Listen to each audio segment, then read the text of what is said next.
See, I've never like I know you guys in Indy, you guys love your combine because they bring it to Indianapolis and you get to see all these guys do stuff in shorts and throw a football with no defender.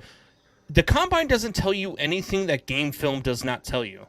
Your game film tells you everything you need to know about these guys on the field. Now, the interview process is the thing that you need because you get to talk to a guy and you get his, you get the face-to-face meeting and all that stuff. But you already know who the best player is. Like, you take a guy like Mitch Trubisky and Deshaun Watson, and Mitch Trubisky gets drafted ahead of Deshaun Watson by the Bears inexplicably because they say his meeting was better. He impressed them in the meeting. But if you watch the game film, there is no way Deshaun Watson is not the better option on the field in that draft.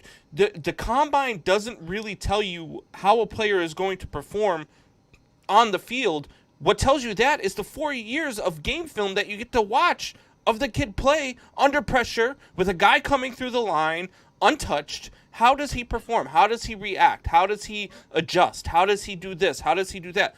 The combine is not going to tell you that stuff.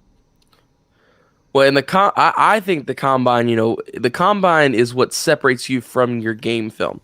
The combine is what separates you from everything. So say you've got two guys that are based equal. Say you've got two quarterbacks that you watch their game film and one is a 9.4 out of 10 and one is a 9.5 out of 10. Pretty equal, but you say you've got that fourth pick. You're Atlanta, all right?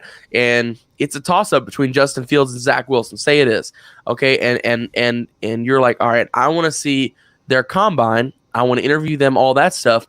I want to see their combine and see how they perform with the other athletes that are in this draft and how they're going to perform under the circumstances that they'll be under.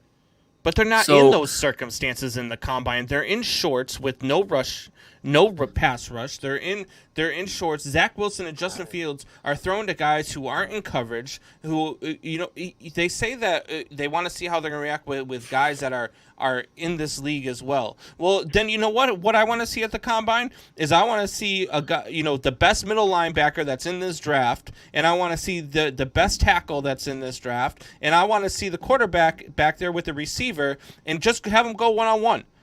And then I'll see how this quarterback's going to react. Because if the guy beats the left tackle and he comes through untouched and blasts this guy while he's in shorts, then I'm watching the combine. But until then, I already know who the better player is by watching them on the field. You can't just allow them to kill each other right before the combine. This isn't the 90s, okay? But then you don't know how he's going to react in the situation of game time situation. All that stuff tells you on the combine is that, yes, he's got a powerful arm. Yes, he can jump, whatever. He's got a 45-inch vertical. Or, yes, he can run a 5'4", or a 4.3 40 in shorts with nobody in front of him, nobody playing bump and run coverage on him. That stuff you see during the game film. The only thing the combine is good for is the actual interview where you get to talk to these guys, or it's good for the kids coming out of the D3 colleges or the kids who are projected to be fourth round or below to, raise their draft stock. But these guys who are definite first round draft picks, these quarterbacks coming out, Zach Wilson, Justin Fields, Trevor Lawrence, Kyle Trask, you already know how these guys are going to perform because you've watched them.